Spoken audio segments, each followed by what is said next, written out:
There's nothing quite like the feeling of failing your own child. Matt Colburn knew that hollow ash well as he watched his teenage daughter Emma count their remaining grocery money on the kitchen table.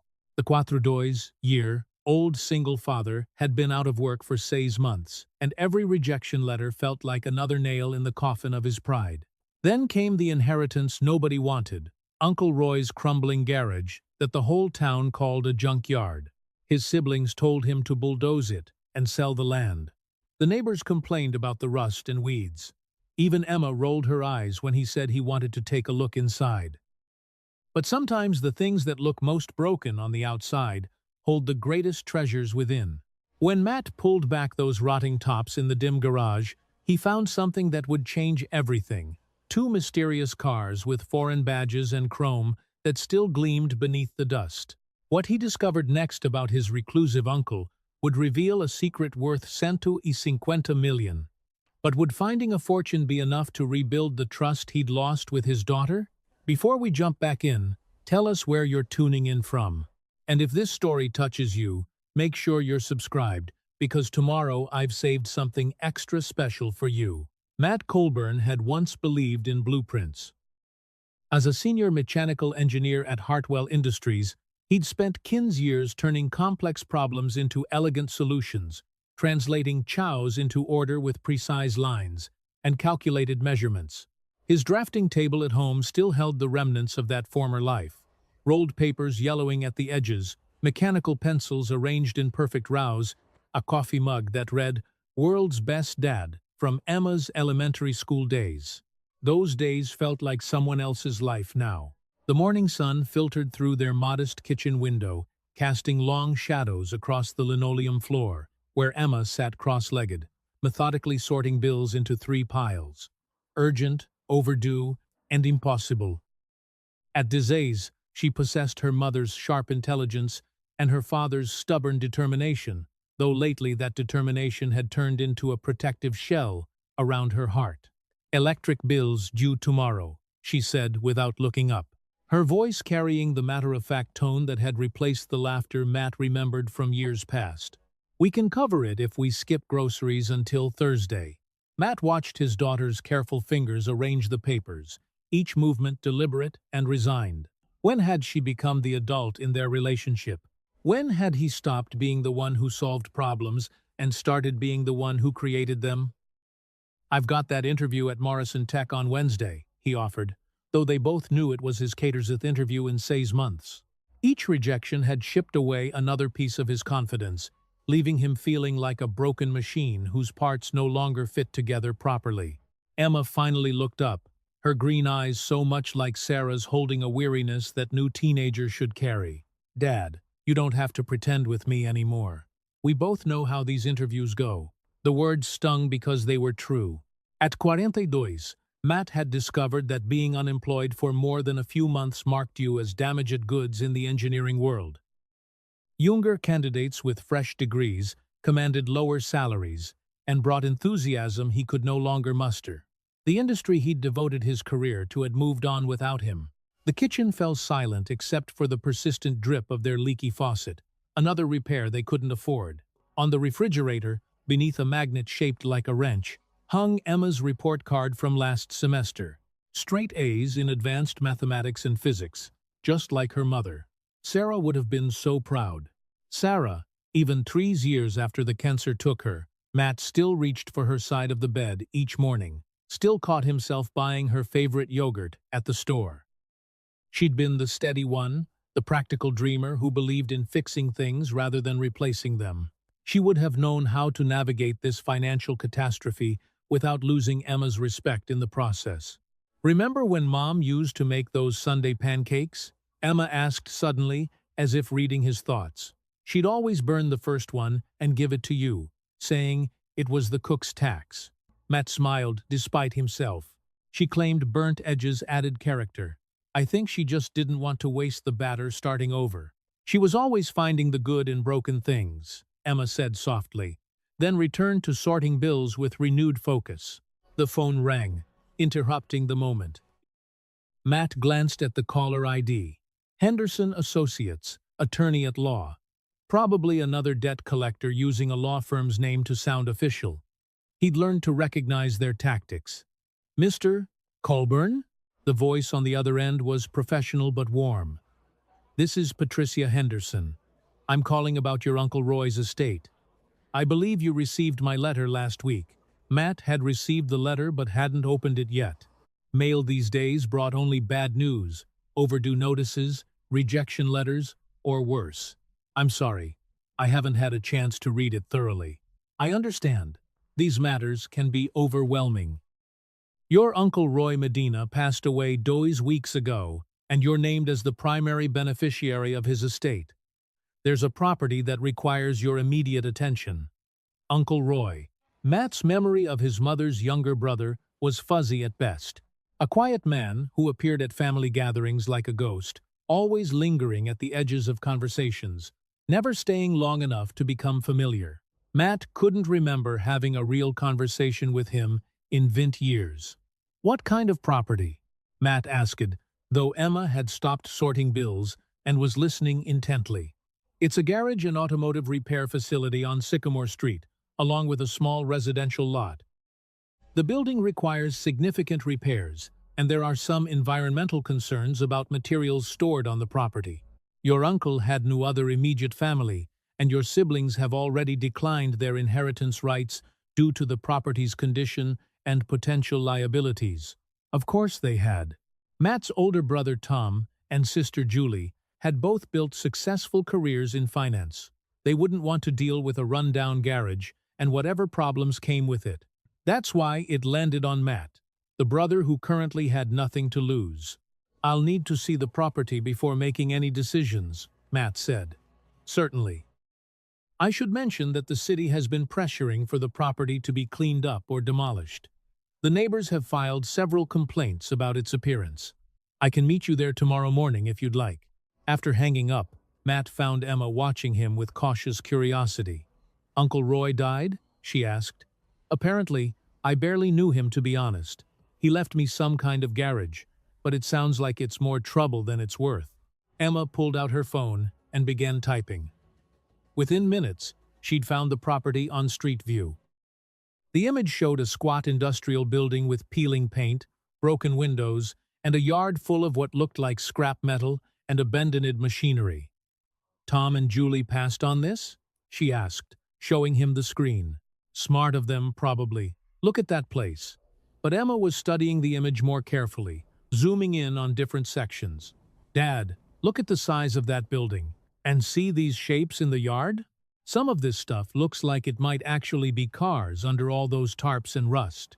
Matt looked closer. She was right.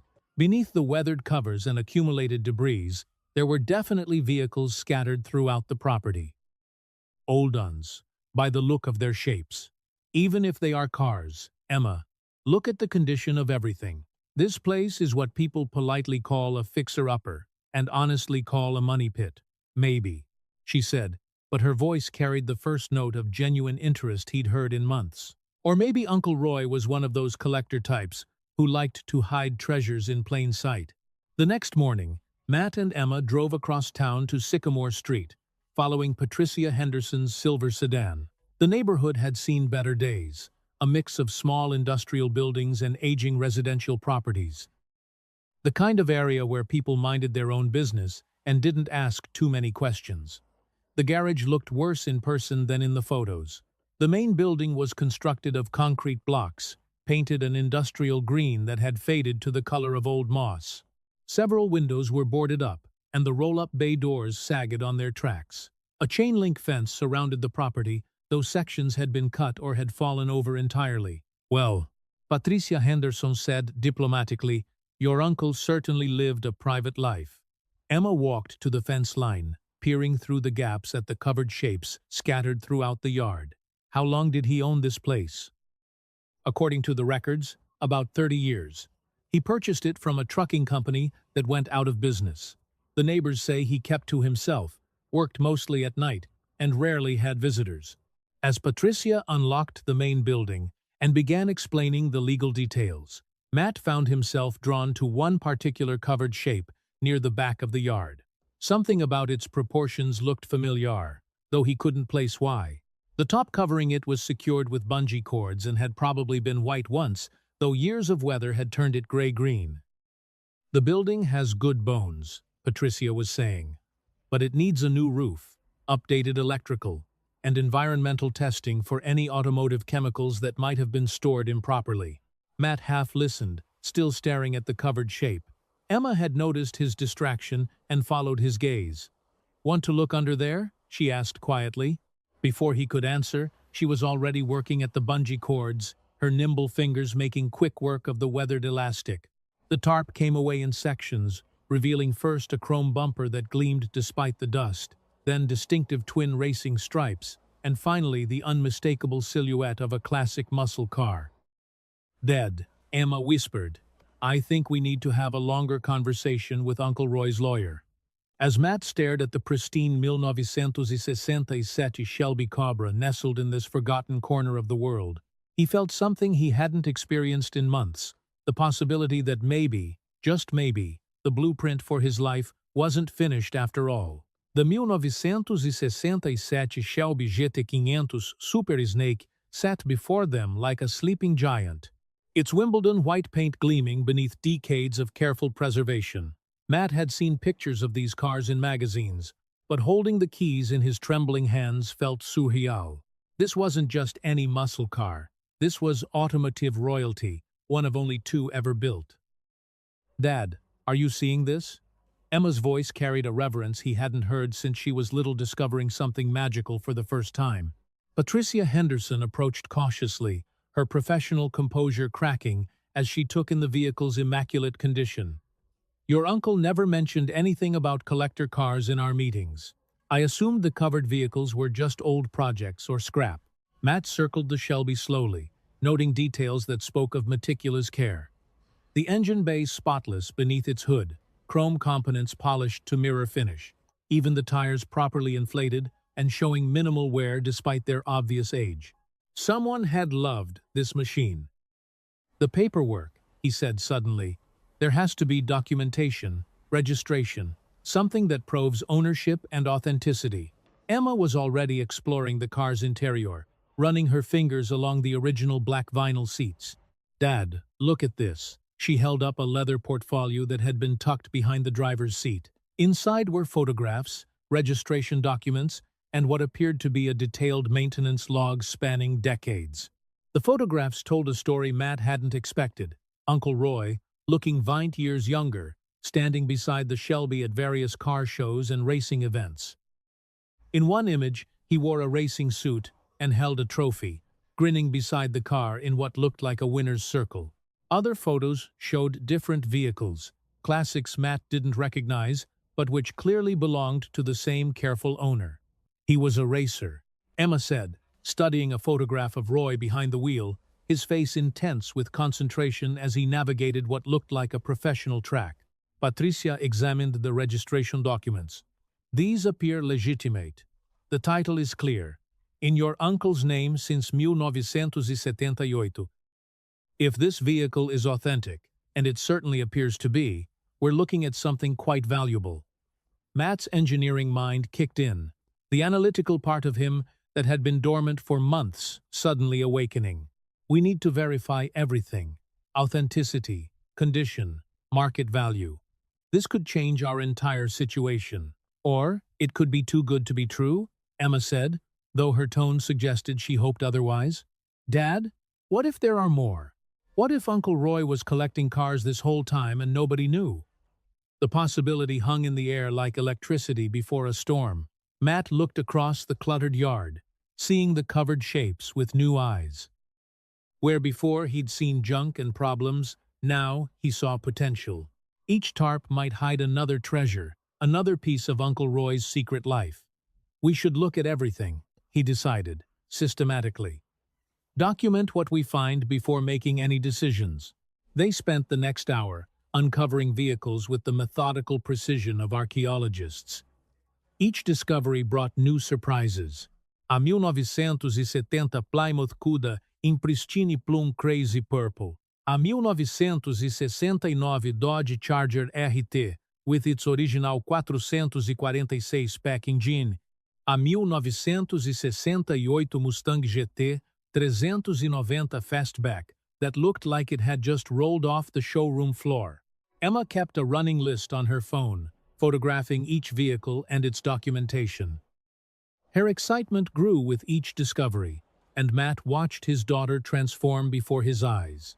The sullen teenager who counted grocery money had been replaced by an engaged young woman with bright eyes and animated gestures. "This is incredible, Dad. Do you realize what we're looking at here? These aren't just old cars, they're pieces of automotive history. Some of these models are so rare that museums would fight over them." Patricia Henderson had long since abandoned any pretense of professional detachment.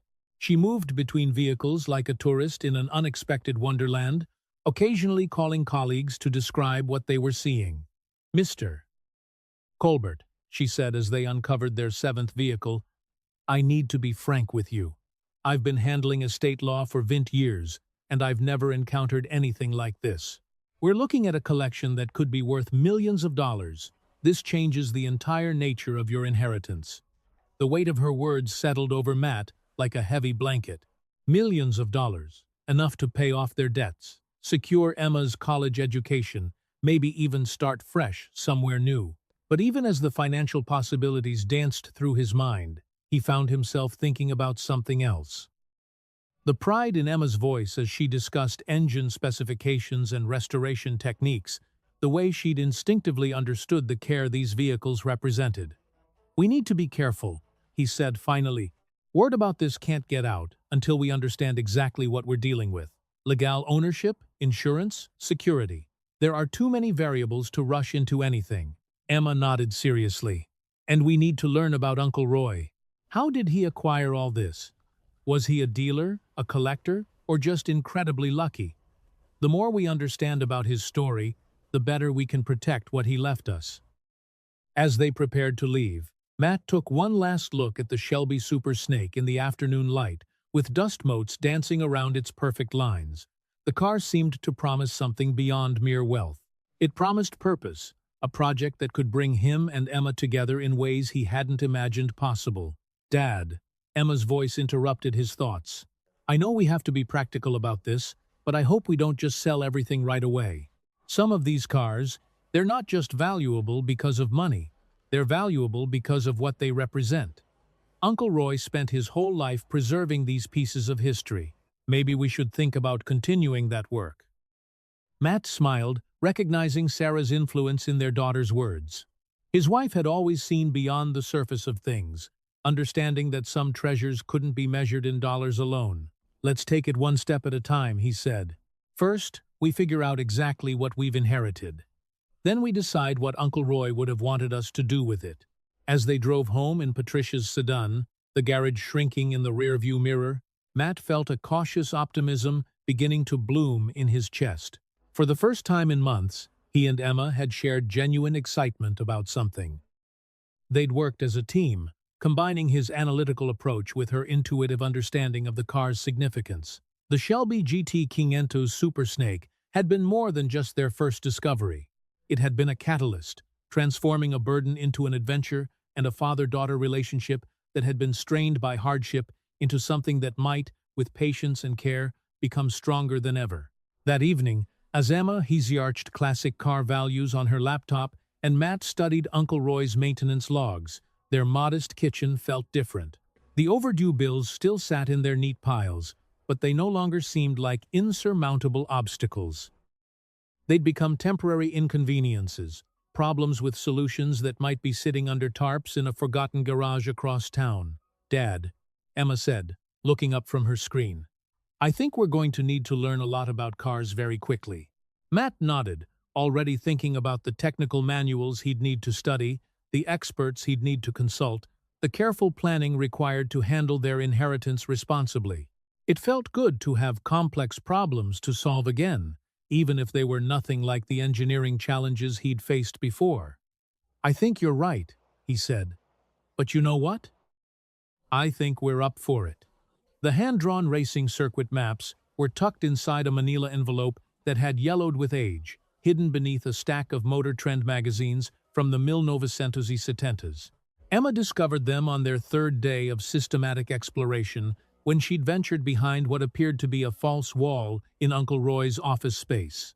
"Dad, you need to see this," she called from the cramped room that had been carved out of the garage's corner. Matt squeezed through the narrow doorway, surprised by the hidden sanctuary his uncle had created. Unlike the cluttered garage bay, this space was organized with military precision. Filing cabinets lined one wall, a drafting table occupied the center, and photographs covered every available surface. The maps Emma held were masterworks of detail, each circuit drawn by hand with precise measurements and notations. They weren't official track layouts, but something far more intriguing: underground racing circuits with names like Midnight Mile and Devil's Triangle, complete with escape routes and safety protocols marked in Roy's careful handwriting. "These aren't legal racing venues," Matt observed, studying the intricate details. "Look at these notes about police patrol patterns and lookout positions." Emma spread another map across the drafting table. "This one's dated 1974, and it shows a circuit that runs through the old industrial district." "Dad, Uncle Roy wasn't just collecting cars. He was actively racing them in some kind of underground scene." The photographs on the walls began to make more sense in this context. Roy wasn't just posing with cars at sanctioned events. He was documenting a hidden world of illegal street racing that operated in the shadows of their city. Images showed dozens of different vehicles, many of which Matt now recognized as cars currently sitting under tarps in the garage. "Mr. Colburn," a gravelly voice called from the main garage bay. "Sorry to interrupt, but your door was open." Matt emerged to find an elderly Hispanic man in oil-stained coveralls, his weathered hands holding a small bouquet of wild flowers. Despite his age, probably late setentas, the man carried himself with the confident bearing of someone who'd spent his life working with his hands. "I'm Frank Martinez," the man said, extending a calloused hand. "I live next door. Been Roy's neighbor for about 15 years. Wanted to pay my respects and see how you folks were making out with this place. I'm Matt, Roy's nephew. This is my daughter Emma. We're still trying to figure out exactly what my uncle left us." Frank's eyes crinkled with what might have been amusement. "Roy was a private man, but we talked cars sometimes over the fence. He mentioned you once or twice, said you were an engineer like him back in his younger days." "Roy was an engineer?" Matt asked, surprised by this new information about his uncle. "Worked for Ford in the 70s, according to him. Specialized in performance modifications and racing applications before he went independent. That's how he got connected to the collector circuit, though I suspect there was more to it than just collecting." Frank moved toward one of the covered vehicles with the familiarity of someone who'd seen them before. "Mind if I take a look?" Being curious about some of these beauties for years, Emma quickly joined them as Frank pulled back a tarp to reveal a midnight blue 1969 Boss 429 Mustang. His inspection was thorough and knowledgeable, checking details that spoke of deep automotive expertise. "Factory correct in every detail," he murmured approvingly. Roy knew his stuff. "This isn't just a restored car. It's been maintained in museum-quality condition." "Frank," Matt said carefully, "did you know about Roy's involvement in racing? We found some maps and photographs that suggest he was part of an underground scene." The older man's expression grew thoughtful. "Underground's a strong word, but yeah, Roy was connected to people who appreciated cars the way they were meant to be appreciated, not just sitting in garages looking pretty, but actually being driven hard and fast." Emma leaned forward eagerly. "What kind of people? Other collectors?" "Engineers, mostly, like Roy. Guys who worked for the major manufacturers, but couldn't always express their ideas through official channels. They'd modify cars on weekends, test new concepts, push the boundaries of what was possible with American muscle. Some of it was legal, some of it existed in gray areas." Frank's explanation painted a picture of Uncle Roy that was far more complex than the reclusive man Matt remembered from family gatherings. This was someone who'd been part of an automotive underground preserving and developing cars that pushed the limits of factory specifications.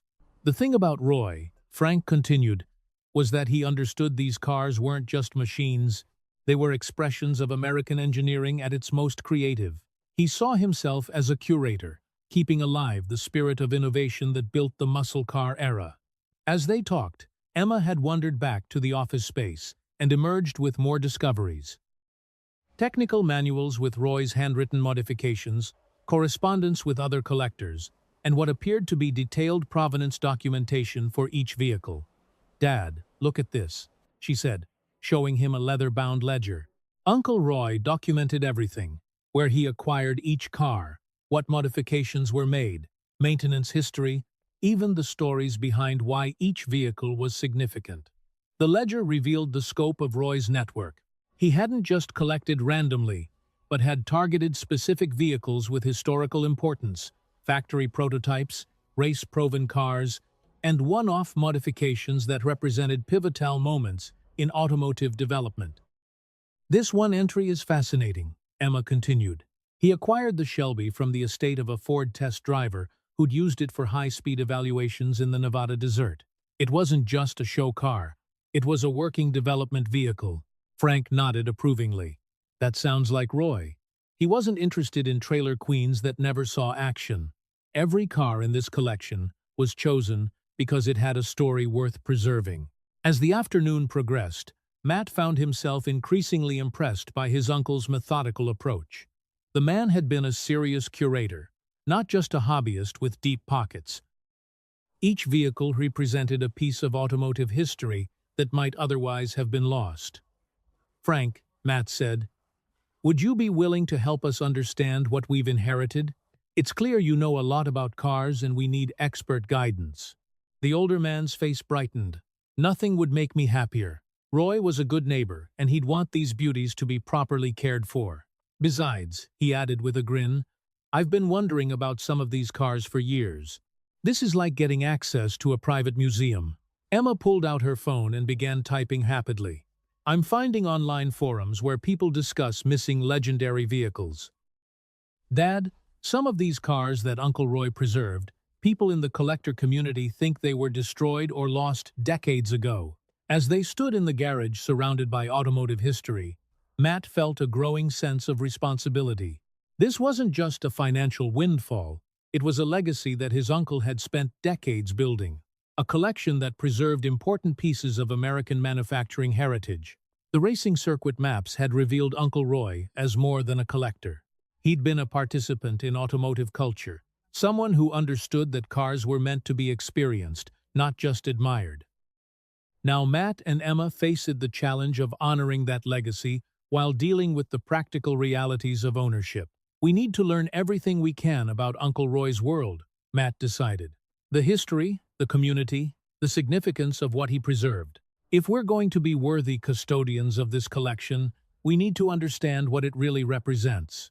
The prototype engine block sat like a metallic sculpture in the corner of Roy's workshop, its unusual configuration immediately catching Matt's trained eye.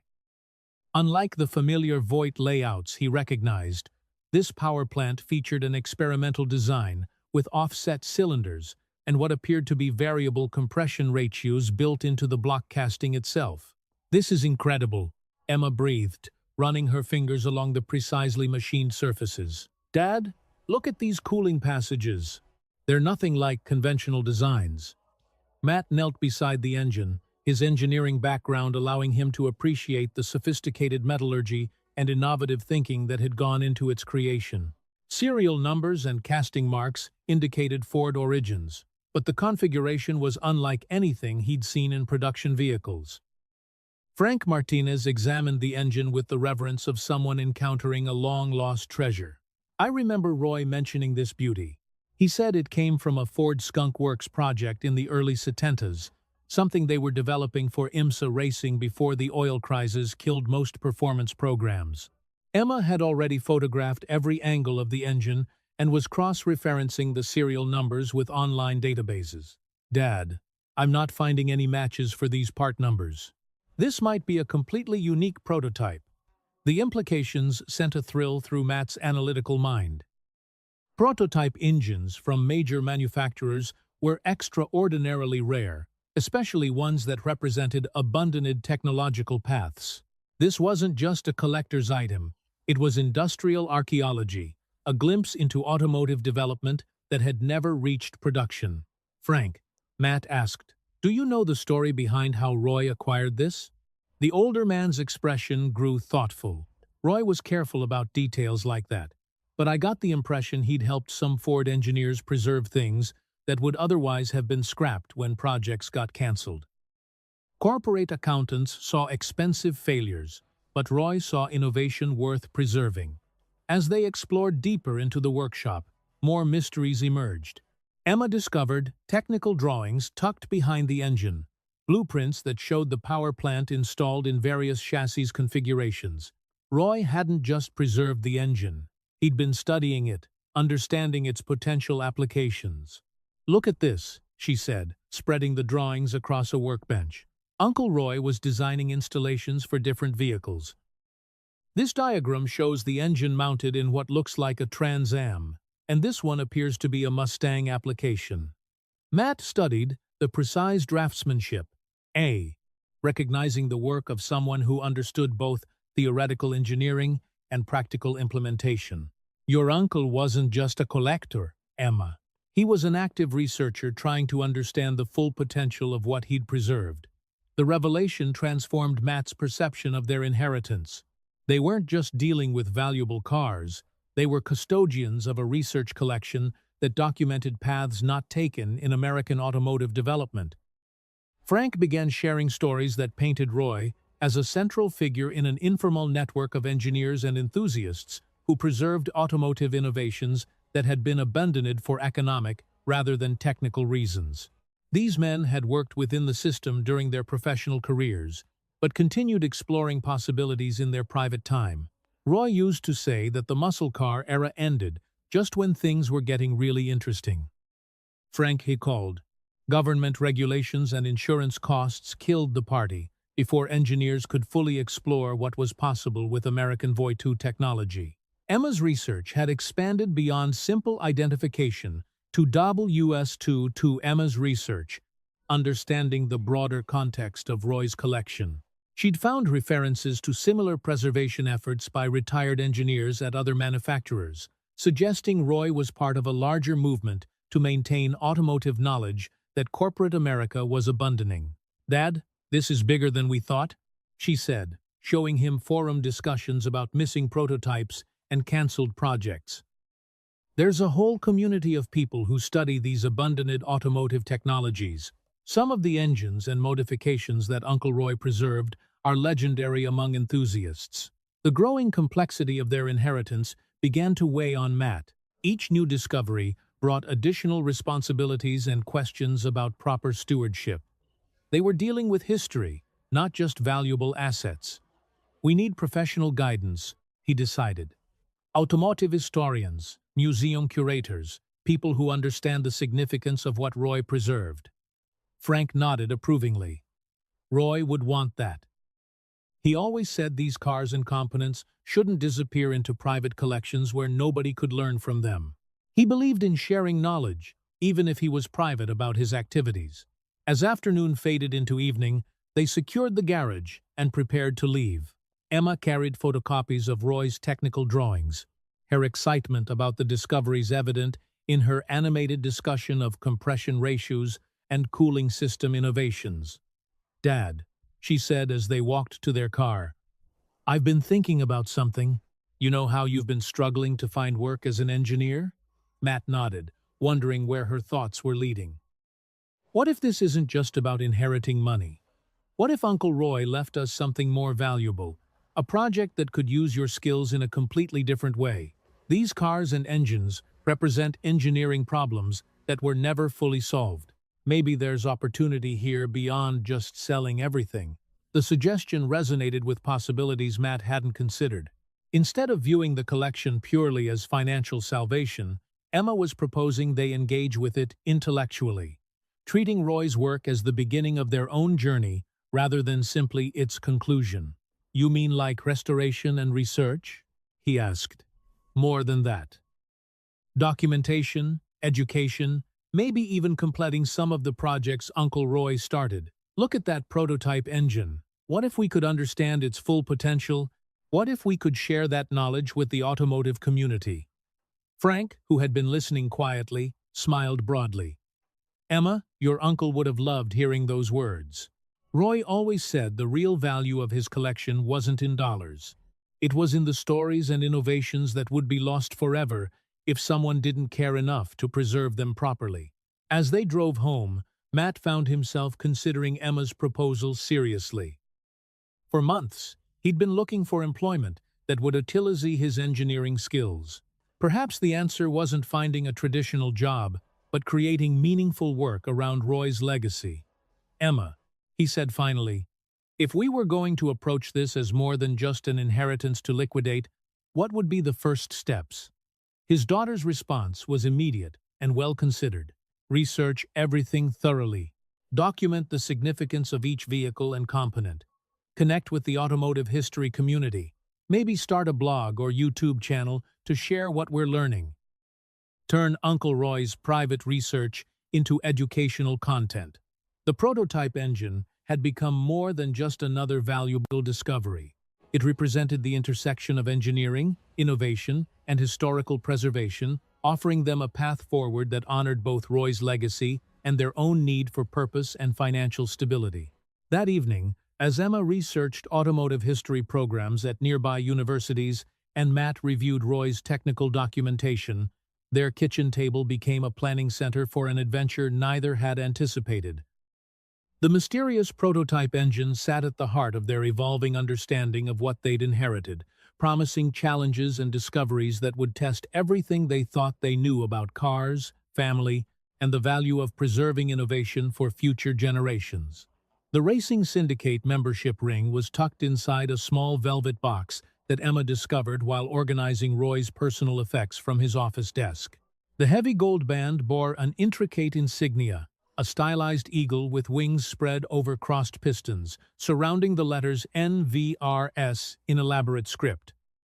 "Dad, look at this," Emma called, holding the ring up to catch the afternoon light streaming through the garage windows.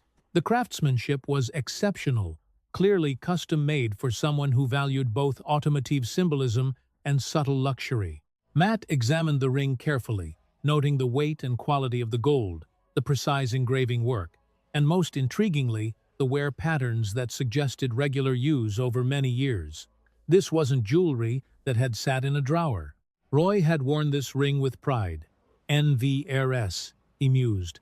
Any idea what that might stand for? Frank Martinez, who had become their unofficial guide to Roy's world, studied the ring with growing recognition. "Nevada Racing Syndicate," he said quietly. I wondered if Roy had been connected to those folks. Emma immediately pulled out her phone, but Frank shook his head. "You won't find much about NVRS online, Emma. They were an exclusive group engineers, wealthy collectors, and professional drivers who organized private racing events in the Nevada desert during the setentas and oitentas. Illegal racing?" Matt asked. "Not exactly illegal, but not sanctioned either. They owned large tracts of private land in remote areas, where they could test high-performance vehicles without interference from authorities or insurance companies. Think of it as automotive research with a competitive edge." Frank's explanation painted a picture of Roy's involvement that was far more sophisticated than simple street racing.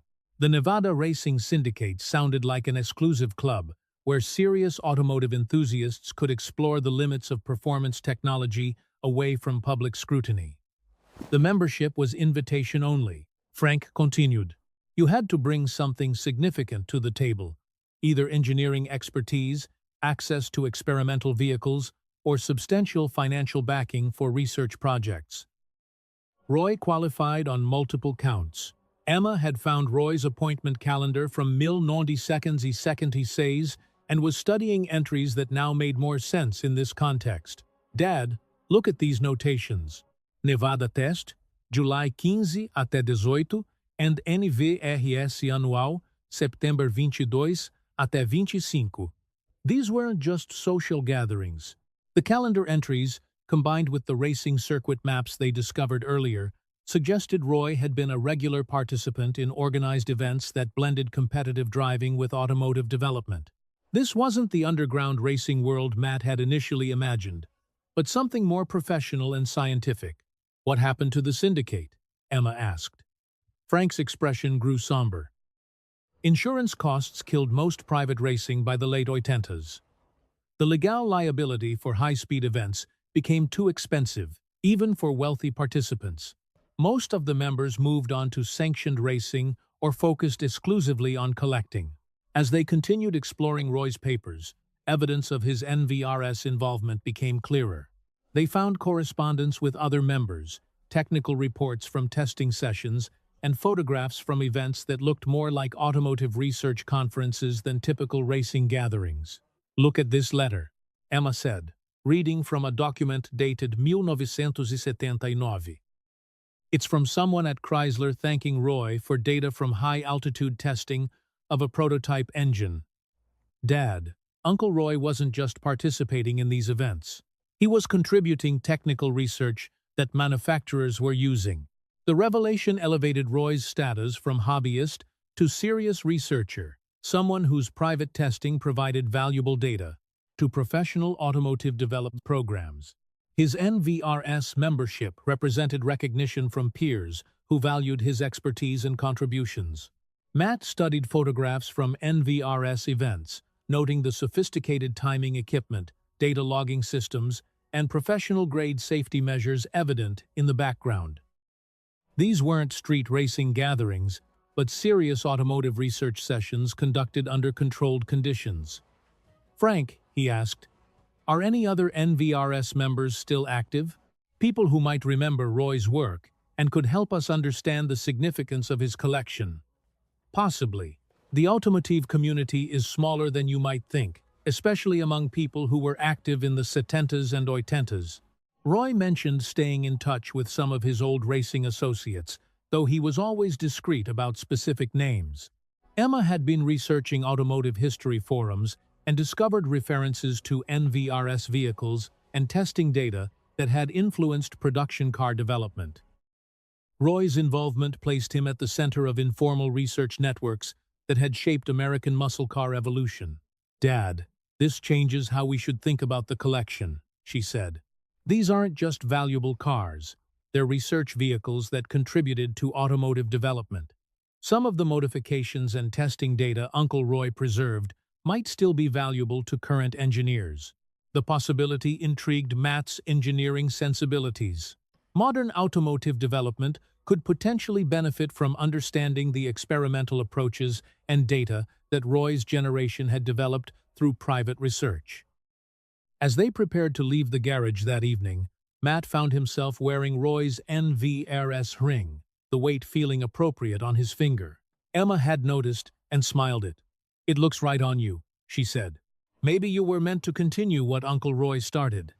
That night, Matt dreamed of Nevada desert highways and high-performance engines of his uncle as a younger man pushing experimental vehicles to their limits while contributing to the advancement of automotive technology. The Racing Syndicate membership ring had revealed Roy as more than a collector. He'd been an active participant in automotive innovation, someone who understood that preserving the past was only meaningful if it informed the future. The NVRS connection also explained the quality and significance of Roy's collection. These weren't randomly acquired vehicles, but carefully chosen examples that had played roles in automotive development preserved by someone who understood their historical and technical importance. "Emma," Matt said over breakfast the next morning, "what would you think about trying to contact other former NVRS members? Not for financial advice, but to understand the full scope of what Roy was involved in."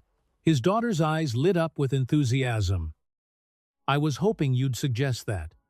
If we're going to be proper custodians of Uncle Roy's legacy, we need to understand the community he was part of, and the significance of his contributions to automotive history." The Racing Syndicate membership ring had become their key to understanding Roy's true place in automotive culture, not just as a preservationist, but as an active researcher whose private work had contributed to the development of American performance vehicles during their most innovative period. Sarah's mechanic tools were hidden beneath a canvas tarp in the far corner of the garage, so carefully preserved that they might have been put away yesterday instead of years ago. Emma discovered them while searching for additional documentation about the prototype engine. Her gasp of recognition drawing Matt immediately to her side. The tool chest was a beautiful craftsman on it from the early Doy's meals, its red finish still gleaming despite years of storage. As Emma opened each drawer with reverent care, they revealed a complete collection of automotive tools, each piece maintained in perfect condition and arranged with the methodical precision that had characterized everything Sarah did. "Mom had these," Emma whispered, lifting a torque wrench with familiar care. "I never knew she worked on cars." Matt stared at the tools with growing amazement and a deep ache of memory. Sarah had been secretive about so many things during their courtship, playfully mysterious about her interests and background. He'd known she was mechanically inclined. She could fix anything in their house with remarkable skill, but he'd never connected her practical abilities to serious automotive knowledge. "Your mother was full of surprises," he said softly, remembering conversations that now took on new meaning. Sarah's ability to diagnose car problems by sound, her comfort discussing engine specifications, her occasional comments about restoration projects she'd like to tackle someday. All the clues had been there, but he'd been too focused on other aspects of their relationship to piece them together. Frank Martinez approached the tool chest with obvious respect. "These are professional-grade tools, not hobbyist equipment. Whoever owned these was serious about automotive work." He paused, studying Matt's expression. "Your wife?" "Apparently so." "Emma, do you remember your mother ever talking about working on cars?" Emma was examining a specialized tool designed for adjusting carburetors, her face thoughtful, not directly, but she always knew more about our cars than seemed normal. Remember how she could tell when something was wrong just by listening to the engine? And she never seemed intimidated by taking things apart to fix them. As they explored the tool collection more thoroughly, they found evidence of Sarah's automotive interests carefully preserved alongside the equipment. A logbook documented various repair and restoration projects written in her familiar handwriting. Photographs tucked into the tool chest showed a younger Sarah working on classic cars, her face bright with concentration and joy. "Dad, look at this," Emma said, holding up a photograph that stopped Matt's heart. Sarah, probably in her early vints, stood beside a partially restored 1969 Camaro SS, wrench in hand and grease smudged across her cheek. Her smile was radiant, the expression of someone doing exactly what she loved. "She looks so happy," Emma observed, studying her mother's face in the photograph. Matt nodded, unable to speak for a moment. This was Sarah before he'd known her, pursuing passions he'd never suspected. The realization brought both joy at this new discovery and sadness for opportunities lost, conversations they'd never had, projects they might have shared, dreams he'd never known she harbored. Frank was examining other photographs, his expression growing more interested. "Matt, I think your wife knew Roy better than you realized. Look at this image. They're both working on the same vehicle." The photograph Frank held showed Sarah and Roy collaborating on engine work, both focused intently on their task. The easy familiarity between them suggested this wasn't their first shared project. In the background, Matt could see the interior of Roy's garage, looking much as it did now, but more active, with multiple projects in various stages of completion. They worked together, Emma said, understanding dawning in her voice. Mom and Uncle Roy shared automotive interests. That's probably how she met him, through cars rather than family connections. The logbook confirmed Emma's insight. Sarah's entries documented just her solo projects, but collaborative work with Roy on various restorations and modifications.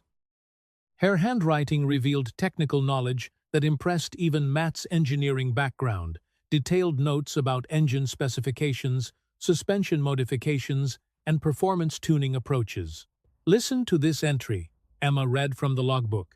"Roy thinks the Camaro's rear suspension geometry could be improved with custom trailing arms. We discussed fabrication approaches and decided to start with computer modeling before cutting metal. The goal is improved handling without sacrificing ride quality for daily driving." Matt felt a complex mix of emotions as he absorbed this new understanding of his wife: pride in her obvious expertise, regret for not recognizing her interests sooner, and a growing appreciation for the depth of her relationship with Roy. She hadn't just been his sister-in-law, but his collaborator and fellow enthusiast. "Dad," Emma said gently, "I think this is why Uncle Roy left the garage to you specifically. It wasn't random or just family obligation. He knew Mom would have wanted you and me to continue what they started together." The insight felt profound and transformative. Matt had been viewing the garage inheritance as Roy's gesture towards a struggling nephew, but Emma's interpretation suggested something much deeper, a continuation of partnership that had been interrupted by Sarah's illness and death. Frank nodded thoughtfully. "That makes sense. Roy was always careful about who he trusted with his projects. If he worked closely with your wife, he would have seen her passion for automotive preservation. Leaving the collection to your family honors that shared commitment." Emma was studying more photographs, finding images that documented Sarah's involvement in multiple restoration projects. "Dad, look at her face in these pictures. This is the same expression she'd get when she was fixing something around the house, completely absorbed, totally happy." Working on cars wasn't just a hobby for her. It was something that brought her real joy. Matt remembered that expression well. Sarah fixing the dishwasher, Sarah rewiring a lump, Sarah patiently explaining to young Emma how mechanical systems worked. He'd appreciated her practical skills without understanding their deeper source in automotive passion. "She wanted to open a restoration shop," he said suddenly, the memory surfacing from years of burial beneath grief and daily responsibilities. After Emma started school, she talked about finding workspace where she could take on classic car projects. "I thought it was just daydreaming." "It wasn't daydreaming," Emma said firmly. "It was planning. And maybe Uncle Roy's garage was meant to be part of that plan."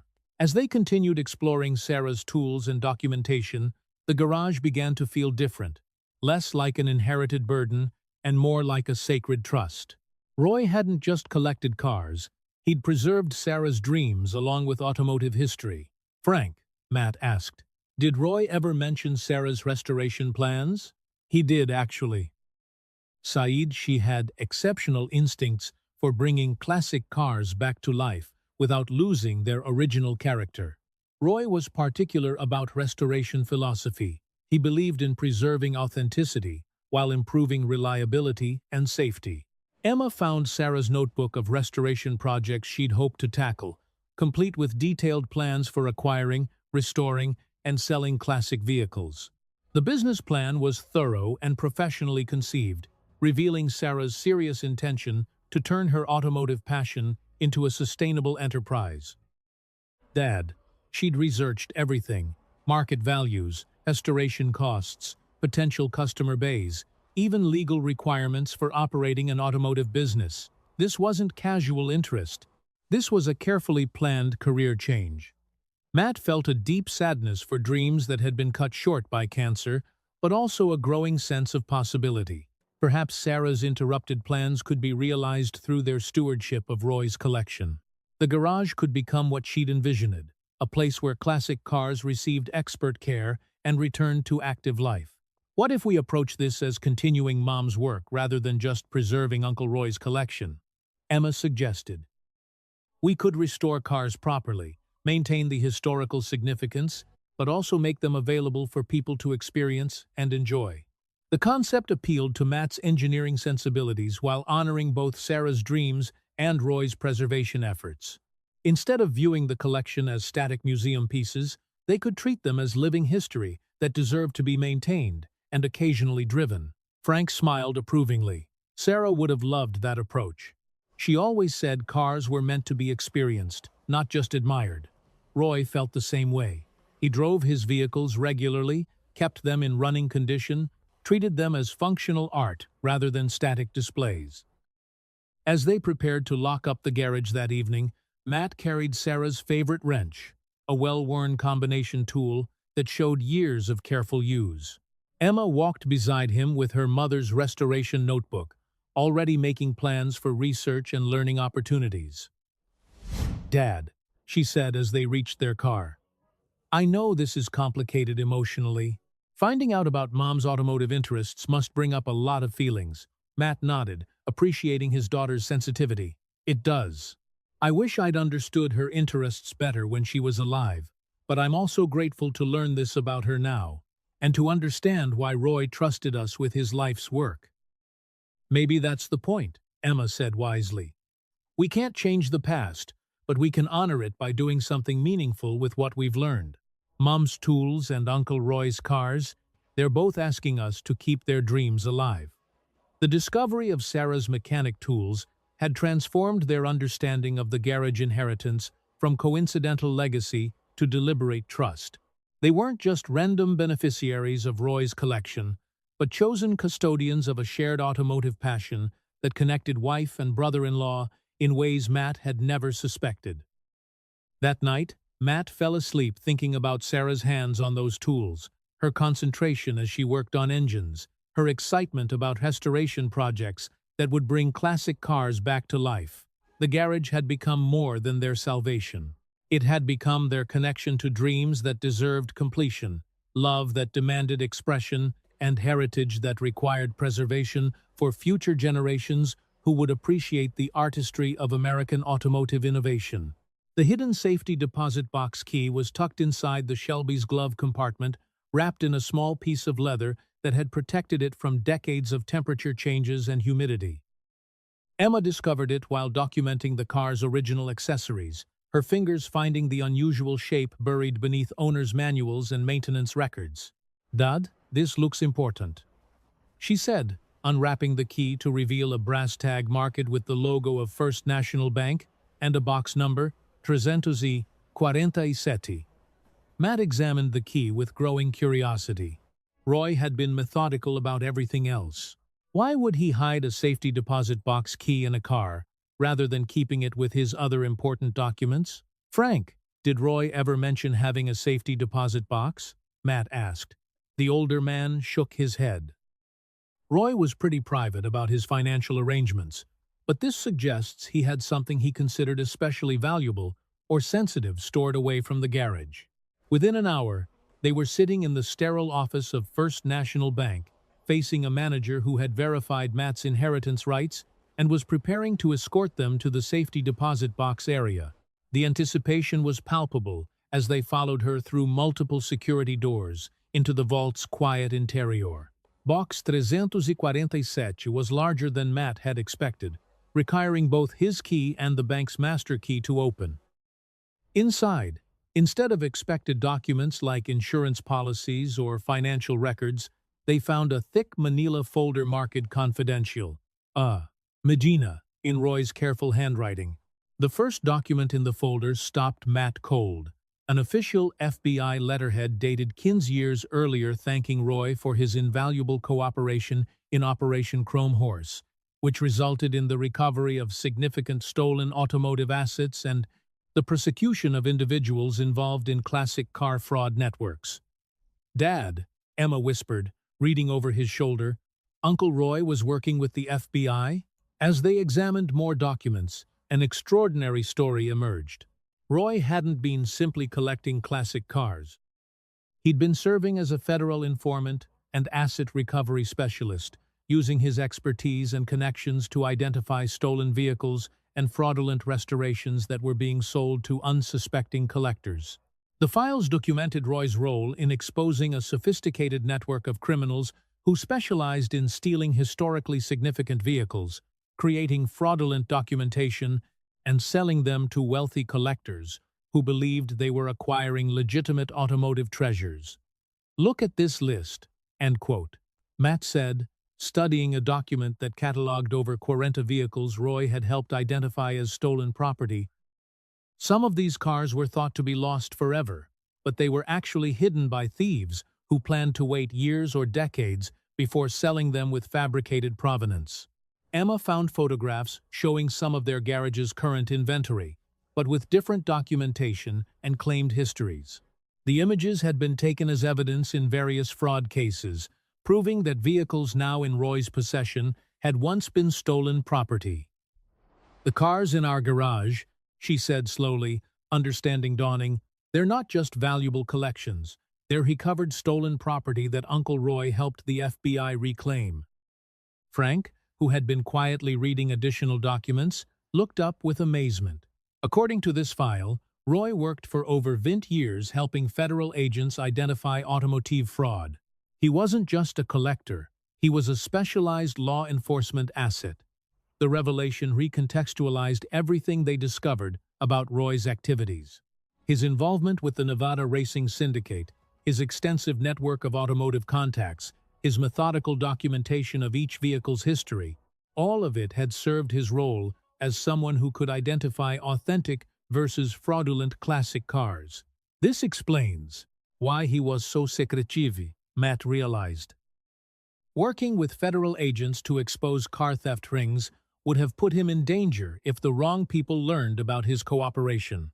Emma found documentation showing that Roy had often served as the safe custodian of recovered vehicles while their ownership was being legally resolved.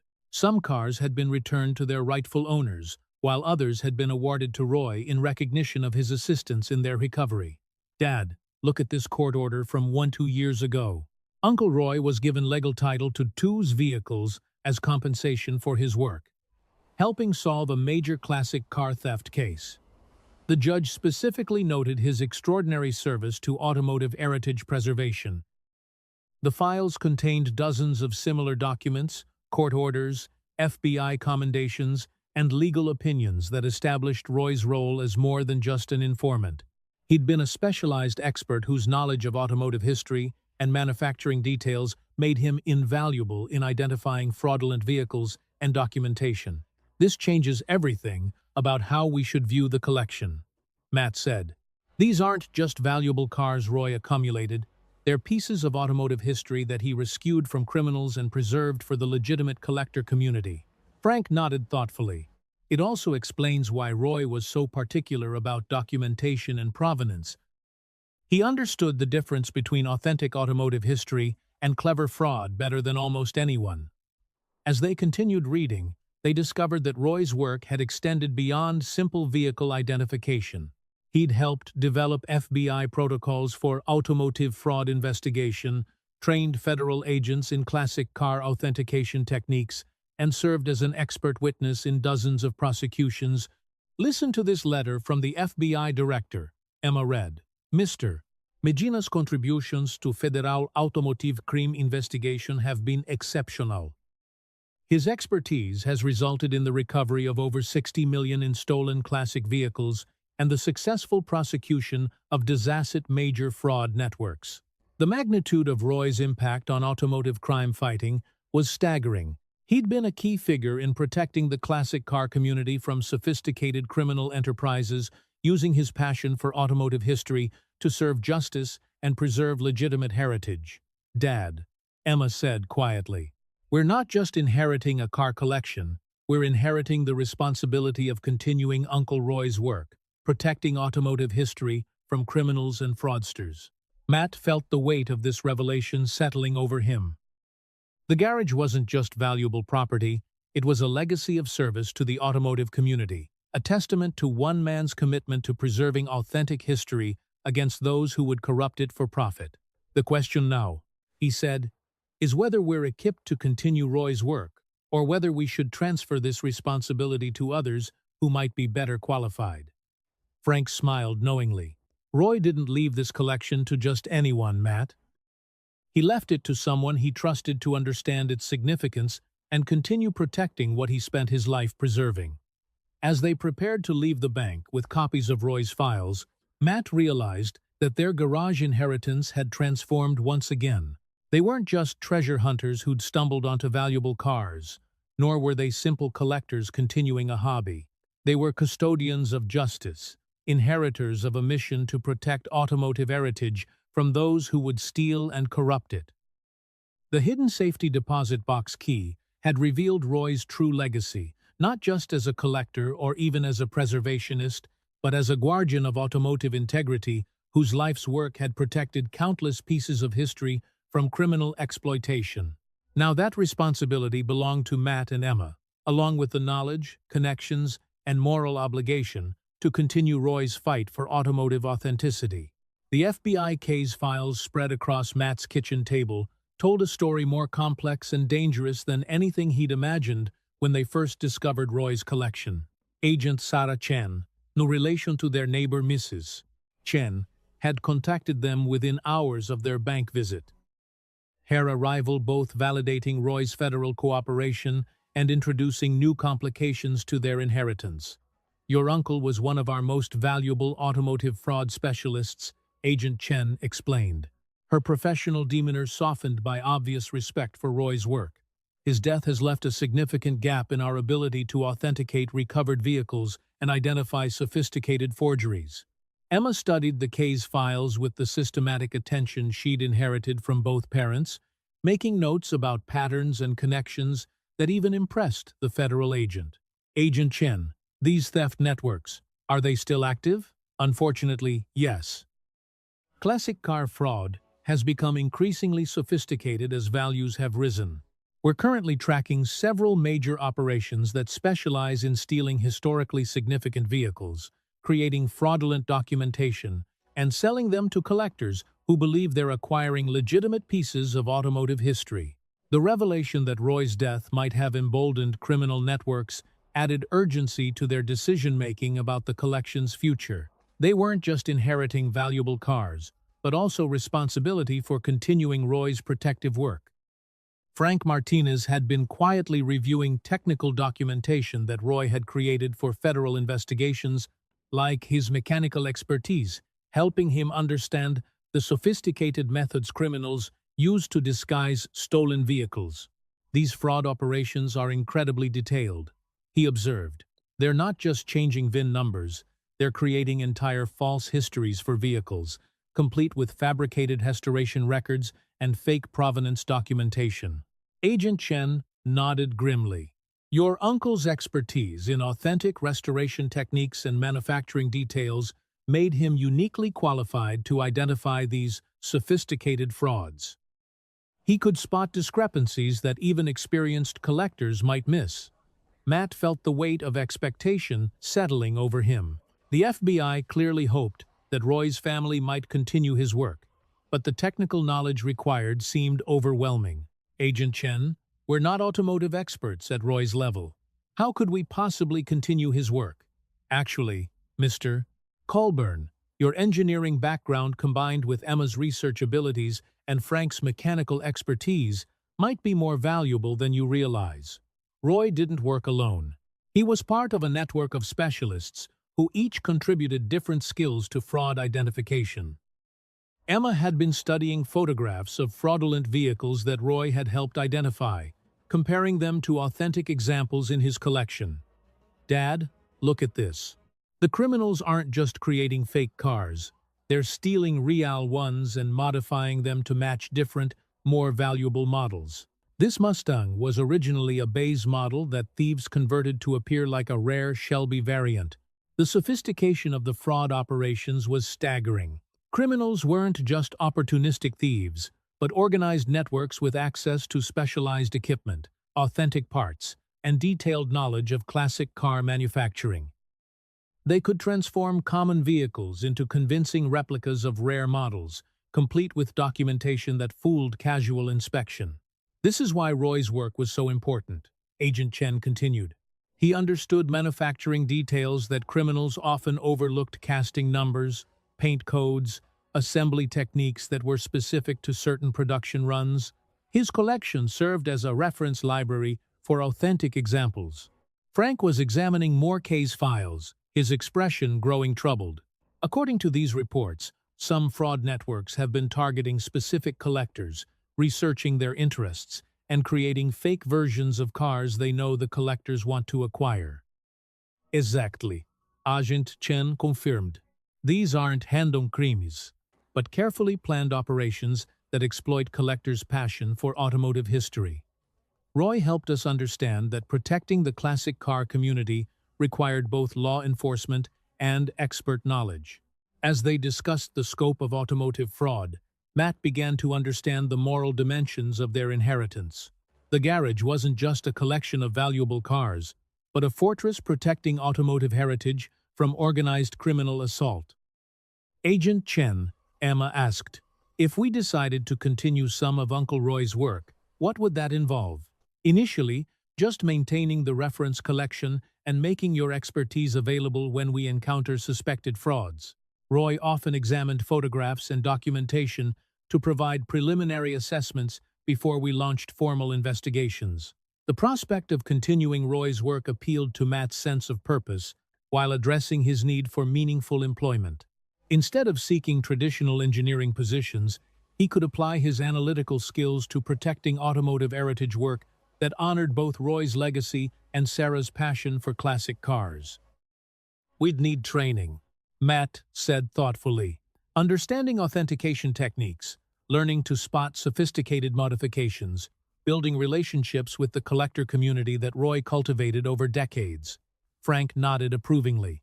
Roy left detailed documentation about authentication methods.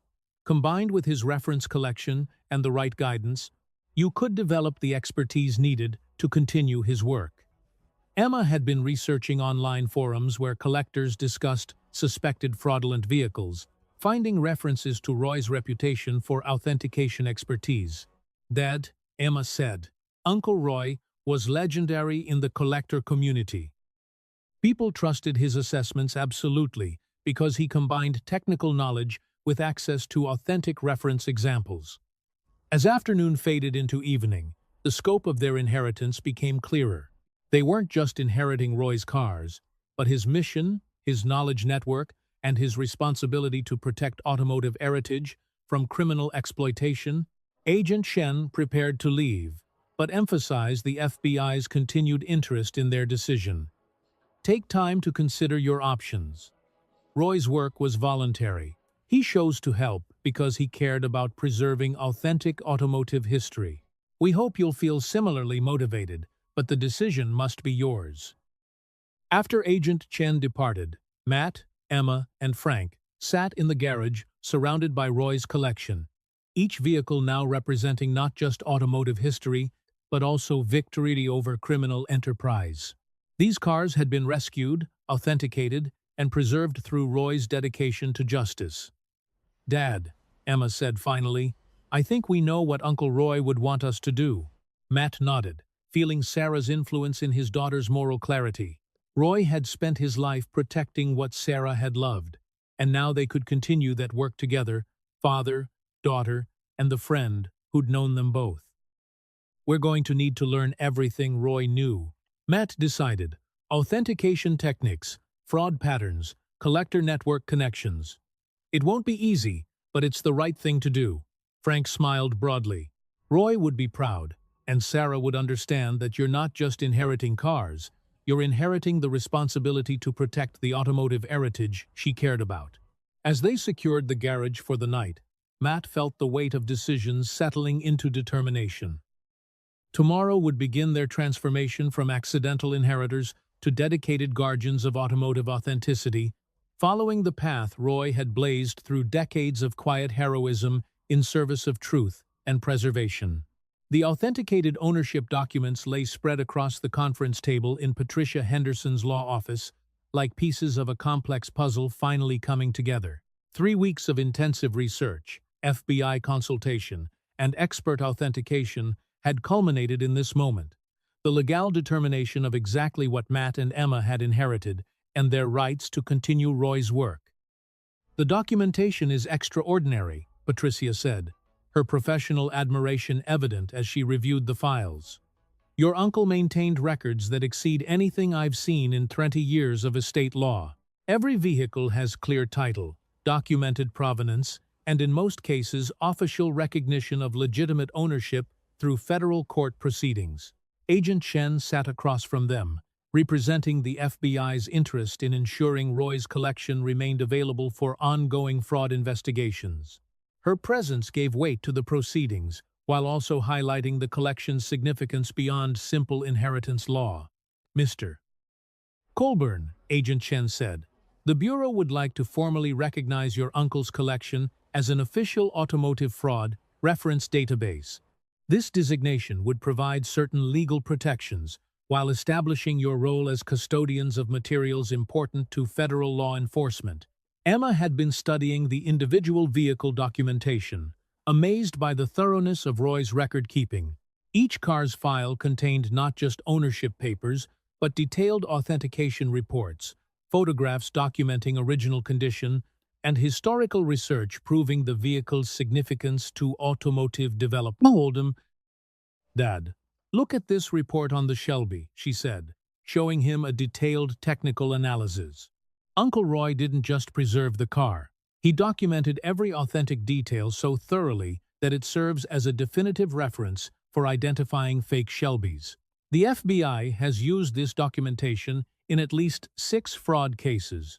Frank Martinez nodded approvingly from his chair beside them. Over the past weeks, he'd become their unofficial advisor on automotive authentication, his mechanical expertise complementing Roy's, documented to create a formidable team approach to fraud detection. "The collection's value extends far beyond money," Frank observed. Roy created an irreplaceable resource for protecting automotive heritage. The reference materials alone are worth millions to the collector community. Patricia reviewed the final legal documents that would establish Matt's official ownership of the collection, along with his rights and responsibilities as custodian. "The estate is clear of all liens and obligations. You have complete legal authority over the collection, with the understanding that certain vehicles may be recalled as evidence if ongoing federal investigations require their examination." Matt felt the weight of legitimate ownership settling over him like a well-fitted jacket. For weeks, he'd struggled with uncertainty about their rights to the collection and their ability to honor Roy's legacy appropriately. Now, legal recognition provided the foundation for whatever decisions they made about the future. "Agent Chen," he said, "what exactly would formal recognition as a federal reference collection entail?" "Primarily, it means the FBI would provide training in authentication techniques, access to our fraud database for comparison purposes, and occasional consultation requests when we encounter suspected fraudulent vehicles. In return, you'd maintain the collection's integrity and make it available for legitimate authentication purposes." Emma leaned forward eagerly. "Would we be able to help individual collectors who suspect they might have purchased fraudulent vehicles?" "Absolutely." Roy worked with private collectors as well as law enforcement. His reputation for honest, accurate authentication made him trusted throughout the automotive community. The process excited Emma's sense of justice, while appealing to Matt's desire for meaningful work. Instead of simply preserving Roy's collection, they could actively continue his mission of protecting collectors from fraud, while preserving automotive heritage for future generations. Frank had been reviewing training materials that Agent Chen had brought, his expression growing more enthusiastic as he studied the technical content. "This is sophisticated stuff, but not beyond what we can learn. Roy's documentation provides the foundation, and FBI training would fill in the gaps." Patricia completed her review of the legal documents and looked up with satisfaction. "Everything is in order, Mr. Colburn. You now have clear legal title to one of the most significant private automotive collections in America, along with the knowledge base and federal relationships necessary to continue your uncle's work." As they signed the final ownership papers, Matt felt a profound sense of responsibility settling over him. This wasn't just inheritance, but investiture. Roy had chosen him to carry forward work that protected something larger than individual ownership. The collection represented automotive heritage that belonged ultimately to all enthusiasts who valued authenticity over deception. "Dad," Emma said quietly, "I think Uncle Roy knew this moment would come. All his documentation, his relationships with the FBI, his careful preservation of evidence, he was preparing someone else to continue his work." Agent Chen smiled approvingly. Roy often said that protecting automotive heritage was too important to depend on one person. He was building a legacy that could survive and continue beyond his own involvement. Frank nodded thoughtfully. Sarah would have understood Roy's vision. She believed cars were living history that deserved protection from those who would corrupt or destroy authentic heritage for profit. The authentication documents had done more than establish legal ownership. They had revealed the full scope of Roy's contribution to automotive fraud prevention and the significance of continuing his work. Matt and Emma weren't just inheriting valuable cars, but accepting responsibility for protecting an entire community of collectors from sophisticated criminal enterprises. As they prepared to leave Patricia's office, Matt carried copies of ownership documents that represented not just financial security, but meaningful purpose. The collection was officially theirs, along with the knowledge, relationships, and moral obligation to use it in service of automotive authenticity. "Emma," he said as they walked to their car, "are you ready to become automotive fraud investigators?" His daughter smiled with the confidence that had been growing throughout their journey, from desperate inheritance to purposeful mission. "Dad, I think I was born ready.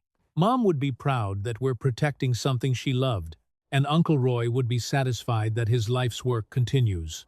The authenticated ownership documents had formalized their transformation from accidental inheritors to chosen guardians, establishing the legal foundation for whatever challenges lay ahead in their mission to protect automotive heritage from those who would steal, corrupt, or destroy it for profit. The museum partnership agreement represented everything Matt had never dared to dream possible when he first stepped into Roy's crumbling garage 6 months earlier. Dr. Elizabeth Hoffman from the National Automotive Heritage Museum had spent 3 days examining the collection, her excitement growing with each vehicle she documented and authenticated. "Mr. Colburn," she said, reviewing the proposed partnership terms, "this collection represents one of the most significant assemblages of authenticated American muscle cars and prototype vehicles in existence.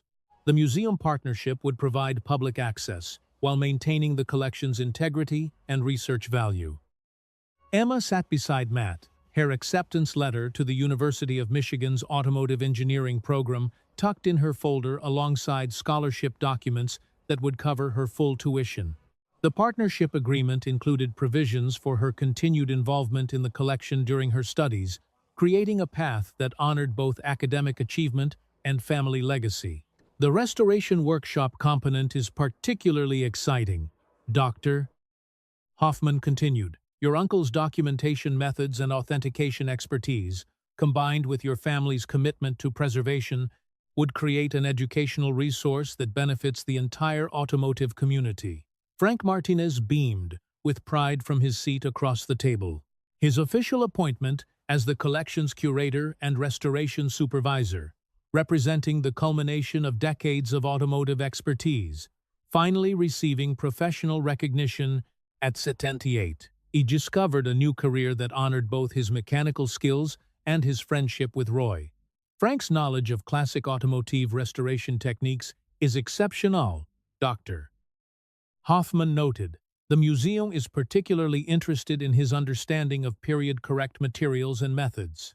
"We see tremendous educational value in documenting traditional restoration approaches." The partnership structure addressed all of Matt's concerns about maintaining the collection's integrity while ensuring public benefit. The museum would provide insurance, security, and conservation expertise, while Matt's family retained ownership and decision-making authority over authentication services and research activities. The FBI consultation component adds another dimension to the partnership, Dr. Hoffman observed. "Museums rarely have the opportunity to contribute directly to law enforcement while serving educational missions. Your uncle's legacy creates unique possibilities for public service." Agent Chen, participating by video conference from the FBI field office, expressed strong support for the partnership proposal. The Bureau considers this collection invaluable for training purposes and ongoing fraud investigations. Museum partnership would enhance security while maintaining our access for legitimate law enforcement purposes. Emma had been studying the agreement's provisions for student internships and research opportunities, her excitement evident as she discussed possibilities with Dr. Hoffman. Would students be able to work on actual authentication projects, or would educational activities be separate from the FBI consultation work? Both, potentially. Senior students working under proper supervision could contribute to research projects while learning authentication techniques. It would provide exceptional hands-on experience in automotive forensics and preservation science. Matt felt profound satisfaction as he reviewed the agreement's financial terms, which provided sustainable income through museum partnership fees, consultation services, and educational programs. The arrangement offered financial security, while ensuring the collection's continued service to the automotive community. Dr. Hoffman, he said, "This partnership honors everything my uncle worked to achieve while providing opportunities I never imagined possible. My daughter gets world-class education in automotive engineering, Frank receives professional recognition for his expertise, and the collection continues serving the community Roy cared about." Frank nodded approvingly. Roy would be amazed by how this developed. He preserved those cars thinking about individual collectors who needed authentic references. He never imagined the collection would become a national educational resource. The agreement included provisions for documenting Roy's authentication methods and fraud detection techniques, ensuring his knowledge would be preserved and shared with future specialists. Emma would play a key role in this documentation project, combining her research skills with growing technical knowledge. The timing is perfect, Dr. Hoffman noted. Classic car values continue rising, making fraud increasingly attractive to criminal enterprises. Your collection and expertise will become more valuable each year as the need for authentication services grows. As they finalized the partnership agreement, Matt reflected on the journey that had brought them to this moment. 6 months earlier, he'd been a failing father counting grocery money with his disappointed daughter. Now they were partners in preserving automotive heritage while building sustainable careers around their shared interests. "Emma," he said, "are you satisfied with how this protects what Uncle Roy and your mother cared about?" His daughter smiled with the confidence that had grown throughout their adventure. "Dad, I think we're not just preserving their legacy, we're expanding it. Mom wanted to restore classic cars. Uncle Roy wanted to protect authentic automotive heritage, and now we're doing both while helping other people learn about the cars they loved." Agent Chen's voice came through the video connection with obvious approval. The FBI considers this partnership a model for how private collections can serve public benefit while supporting law enforcement objectives. Your uncle's work will continue through official channels that enhance its impact. Frank was already making plans for organizing the restoration workshop, his enthusiasm infectious as he described teaching opportunities and student projects. "We'll document everything: traditional restoration techniques, authentication methods, preservation science. Roy's knowledge won't be lost." Dr. Hoffman presented the final partnership agreement for signature, her professional satisfaction evident as she witnessed the collection's transition from private inheritance to public resource. This represents exactly the kind of collaboration museums hope to achieve, preserving heritage while serving community needs and supporting ongoing research. As Matt signed the agreement, he felt Sarah's presence strongly, imagining her approval of their decision to continue her automotive dreams through educational service. The collection would honor both Roy's preservation mission and Sarah's restoration passion, while providing Emma with opportunities that combined family legacy with professional development. The museum partnership agreement had transformed their inheritance from burden to blessing, creating sustainable careers around work they loved while serving the automotive community that Roy had protected throughout his life. Emma's scholarship and Frank's curatorship represented dreams fulfilled through commitment to preserving what previous generations had built and saved. "Dr. Hoffman," Emma said as they concluded the meeting, "when do we start?" Sarah's restored 1969 Camaro SS gleamed under the soft lights of the Heritage Museum's main display floor, its rally green paint reflecting the pride and patience that Matt and Emma had poured into every detail of its resurrection. The restoration had taken them 30 months working together in the garage that had become their second home, learning techniques that honored both Sarah's vision and Roy's exacting standards. "She would have loved seeing this finished," Emma said softly, running her hand along the camera's perfect fender lines. At 19, she carried herself with the confidence of someone who had discovered her life's purpose early. Her automotive engineering studies at Michigan complementing practical restoration experience in ways that impressed even veteran professionals. Matt nodded, remembering the photographs they'd found of Sarah working on this same car in Roy's garage 26 years earlier. Her restoration notebook had guided their work, her careful plans finally reaching completion through their combined efforts and Frank's patient instruction in period-correct techniques. The museum's grand opening celebration buzzed with excitement around them as collectors, students, and automotive enthusiasts explored displays that showcased both individual vehicles and the authentication methods Roy had developed over decades of fraud investigation. The collection had found its perfect home serving education while maintaining its research mission. Mr. Colburn? A young woman approached with notebook in hand, her press credentials identifying her as a reporter from Classic Car Weekly. Could you tell our readers about your family's journey from inheritance to museum partnership? Matt smiled, comfortable now with the public recognition that had grown around their story. We discovered that preservation isn't just about maintaining old cars. It's about maintaining the knowledge and passion that created them. My Uncle Roy and my wife Sarah understood that classic cars represent human creativity and engineering achievement that deserves protection from those who would exploit it. Emma joined the conversation, her enthusiasm for their work evident as she explained authentication techniques to the reporter.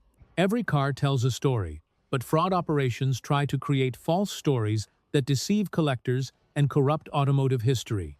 Our job is protecting truth so people can enjoy authentic heritage. Frank Martinez moved through the museum displays like a proud grandfather, explaining restoration techniques to fascinated visitors while sharing stories about Roy's meticulous preservation methods. At 19, he'd become the museum's most popular docent. His combination of technical expertise and storytelling ability making classic car history accessible to audiences of all ages. The thing people don't realize, Frank told a group of high school students, is that these cars weren't just transportation, they were expressions of American optimism and engineering creativity. Every detail matters because each represents someone's commitment to building something better than what came before. Dr. Hoffman approached Matt with obvious satisfaction, her vision for the museum partnership exceeding all expectations. As visitor numbers and educational program enrollment continued growing. Matt, I wanted you to know that the FBI has requested our assistance with 3 major fraud cases this month alone. Your uncle's authentication database is proving invaluable to investigators. The museum partnership had evolved beyond their original agreement, becoming a national resource for automotive authentication, while providing Emma with research opportunities that would shape her graduate studies in automotive forensics, a field that barely existed before Roy's pioneering work with federal investigators. Dad, Emma said, I still can't believe how much our lives changed from that first day when we pulled the top off the Shelby. Remember how overwhelmed we felt just trying to figure out what Uncle Roy had left us? Matt remembered that moment vividly, the sensation of discovering treasure that seemed too good to be true. Now he understood that the real treasure hadn't been the car's monetary value, but the purpose and connection they'd provided, bringing his family together while continuing work that mattered to something larger than themselves. Agent Chen approached with a thick file folder, her presence at the museum's opening celebration highlighting the ongoing partnership between the collection and federal law enforcement. Matt, Emma, I wanted to update you on the latest case where your authentication work made the difference. That fraudulent boss, 400 e 29, we examined last month, the perpetrators pled guilty rather than face trial. Your technical analysis was so thorough they couldn't dispute the evidence. Emma beamed with pride, her growing reputation in automotive forensics already attracting attention from law enforcement agencies across the country. Agent Chen, are you seeing any new fraud patterns we should be aware of? Actually, yes. Criminals are becoming more sophisticated, but your documentation methods are staying ahead of their techniques. The museum partnership has allowed us to train more agents in automotive authentication, which is proving crucial as classic car values continue rising. As evening approached and the opening celebration wound down, Matt found himself standing with Emma and Frank in the garage workshop behind the museum's main building. This space had become their sanctuary, where restoration work continued, the mission Roy and Sarah had begun decades earlier. The workshop housed current projects in various stages of completion: vehicles brought by collectors seeking authentication, cars donated for student restoration training, and pieces of Roy's collection undergoing preservation maintenance. Each project represented the living continuation of automotive heritage protection. "Dad," Emma said, reviewing their schedule for the coming months. "We've got authentication requests from collectors in those states, 3 FBI consultation projects, and 4 student restoration teams starting new projects. I think Uncle Roy would be amazed by how his work has grown." Matt nodded, thinking about the quiet man who had spent decades working alone to preserve automotive heritage while serving federal investigations. Roy's legacy had evolved into an institution that served thousands of people while maintaining the integrity he'd valued above all else. Frank was organizing tools for tomorrow's work, his movements still precise despite his age. "You know what I think Roy would appreciate most? That we're not just preserving his cars, we're teaching other people to carry on the work. Every student who learns proper restoration techniques, every collector who learns to spot fraud, every agent who can authenticate vehicles, they're all continuing what Roy started." The workshop's walls displayed photographs documenting their journey from inheritance to institution, images of their first discoveries, restoration progress on various projects, student graduations, and successful fraud prosecutions. The pictures told the story of transformation through dedication to something larger than personal benefit. "Emma," Matt said, "do you ever wonder what your mother would think about all this?" His daughter smiled thoughtfully. "I think she'd be proud that we found a way to honor both her dreams and Uncle Roy's mission. She wanted to restore classic cars, and now we're doing that while also protecting the entire hobby from people who would corrupt it." As they prepared to lock up the workshop for the evening, Matt took one last look at Sarah's Camaro, now the centerpiece of a display about restoration philosophy and period-correct techniques. The car represented completion, not just of mechanical restoration, but of the family healing that had begun with their first day in Roy's garage. "Frank," he said, "thank you for guiding us through all this. Without your expertise and friendship, we never could have honored Roy's legacy properly." The older man smiled with satisfaction that came from a life's work finally receiving proper recognition. "Matt, helping you and Emma discover your purpose has been the greatest privilege of my retirement. Roy and Sarah would be proud of what you've built." Outside, the museum's lighting cast long shadows across the parking lot, where visitors had spent the day exploring automotive heritage and learning about authentication techniques that protected collectors from fraud. The building hummed with quiet activity as security systems engaged and climate control maintained perfect conditions for preserving irreplaceable vehicles. Matt and Emma walked to their car, a practical sedan that seemed almost mundane after spending days surrounded by classic muscle cars, but which represented the foundation of stability that allowed them to pursue meaningful work without financial desperation. "Dad," Emma said as they drove home through familiar streets, "remember when we used to count grocery money on the kitchen table?" Matt laughed at the memory, though it felt like something that had happened to different people. "I remember feeling like such a failure because I couldn't provide for you properly. Now I realize that struggle was preparing us for something we couldn't have imagined." "Uncle Roy's garage didn't just save us financially," Emma observed. "It gave us purpose, brought us closer together, and connected us to Mom's memory in ways we never expected." As they turned into their driveway, Matt reflected on the journey that had brought them from desperation to fulfillment. The modest house looked the same, but everything inside had changed. Walls now displayed photographs of restoration projects, bookshelves held automotive technical manuals, and Emma's desk overflowed with scholarship applications and research papers on automotive forensics. "Emma," he said as they prepared for bed, "what do you think is next for us?" His daughter's answer came without hesitation. "We keep learning, keep growing, and keep protecting the automotive heritage that Uncle Roy and Mom cared about. There's always another car to authenticate, another fraud to expose, another student to teach proper restoration techniques. That night, Matt dreamed of Sarah working alongside Roy in the garage, both of them smiling with satisfaction as they saw Emma learning proper welding techniques, while Frank demonstrated period-correct paint application methods. In his dream, the past and present merged seamlessly, creating a continuum of care and knowledge that would extend far into the future. Sarah's restored Camaro had become more than a completed project. It was a symbol of dreams fulfilled through patience, learning, and commitment to excellence.